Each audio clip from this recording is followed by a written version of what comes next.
Hey.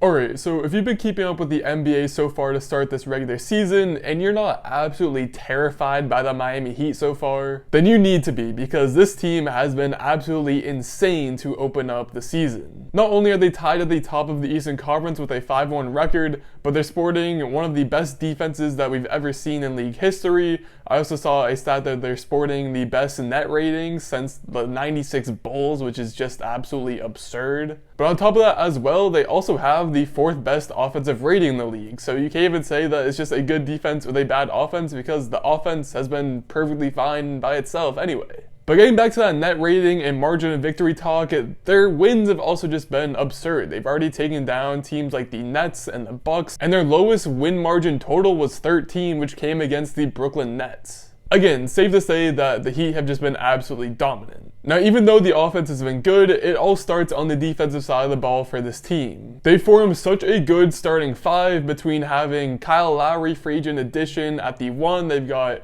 Duncan Robinson playing the 2, Jimmy Butler at the 3, new pickup PJ Tucker at the 4, and then Bam Adebayo at the 5. It simply just allows the Heat to switch everything, play super versatile defensively, because pretty much everyone can switch to any position. And at the end of the day, when you just have a bunch of defensive playmakers like Lowry, Butler, and Adebayo, and I mean even PJ Tucker is a very above average defender himself, it almost doesn't even matter who that 5th starter is, because even Duncan Robinson, not to call him a bad defender because he's not, he puts in his effort, he's just not the most athletically gifted player that the NBA has ever seen. But I mean, I feel like you could truly just slot in any player in that 5th position and this Heat defense would still be so threatening and scary. But I think the scariest part might be that, early into the season, there's a lot of statistical anomalies that happen, and things will average out, even out as the season goes on. But this is one case where I wouldn't be too surprised to see this Miami Heat team actually set some records on the defensive side of the ball, because they are just,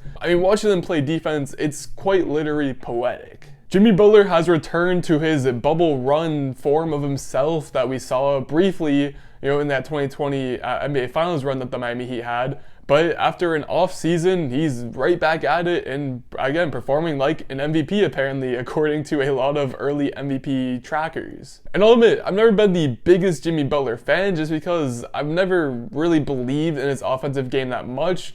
And not to slander him, because he's a perfectly fine offensive player, it's just that he relies a lot on just having a high IQ, getting fouled, driving to the rim, and getting the easiest shot possible, because when you do force him to take tough shots, he will usually miss them. But it's been an absolute cakewalk for him so far. He's averaging over 25 points on really good efficiencies, even shooting 38% from 3. He's averaging 7 rebounds and 5.5 assists, and again, at least according to the Basketball Reference MVP tracker, he's currently number 1, which honestly, there might be some validity to this. And I say that because I believe in this Miami Heat team to finish high up in the standings. Even off to this hot start, whereas the Nets and the Bucks have been a little slow due to some injuries, the Heat are just taking off. And of the 4 teams that are currently tied for first place, I see them as the team with the most potential to actually make some noise later on in the season. And with Jimmy Butler being the heart and soul and core of this team, as long as he's playing well, this entire team will continue to feed off his energy. And one guy that just continues to amaze me this season is Tyler Herro. Now, I understand why he had so much slander going towards him last season, because he played pretty awful, and I know a ton of people were selling their Tyler Herro stock. And even though I was someone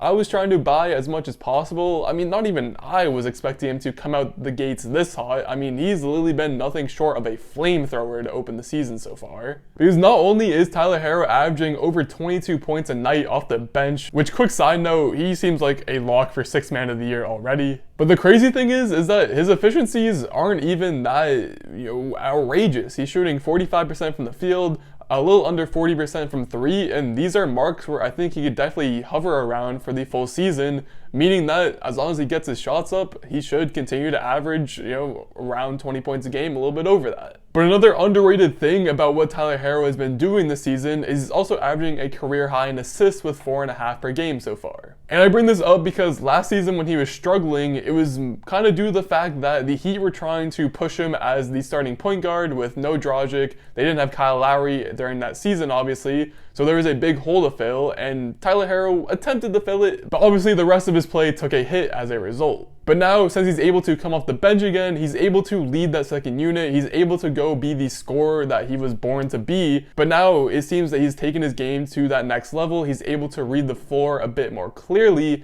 and he's now, his assist numbers are up because of it. And while we're on the topic of guard play, I'll bring up Kyle Lowry, who's already been just a great addition to this Miami Heat roster. Not that anyone doubted, or at least I hope no one doubted that would be the case, but yeah, Kyle Lowry has been the perfect puzzle piece fit to this team. After winning a championship in Toronto and playing under Nick Nurse for a couple of years, I had no doubts in my mind that Kyle Lowry would fit right into an Eric Spoelstra, defensively heavy, energy-focused, hustle-oriented type of team. The funny part to me is that Kyle Lowry has been known as a player that could just be an absolute killer on the offensive side of the ball any given night. I mean, obviously he's a great defender. I don't want to take anything away from him on that aspect. But mostly, I feel like, especially against, being a Celtics fan, he would just absolutely slaughter us some nights. But this season, he's not even averaging in the double digits for points per game so far, yet he's still having such amazing impact on the basketball court. And because of the fact that he doesn't have to worry about scoring the ball, it just allows him to put so much more focus on the defensive side of the ball, the playmaking side of the ball. Again, it's a common theme in this episode, but it just has elevated the entire roster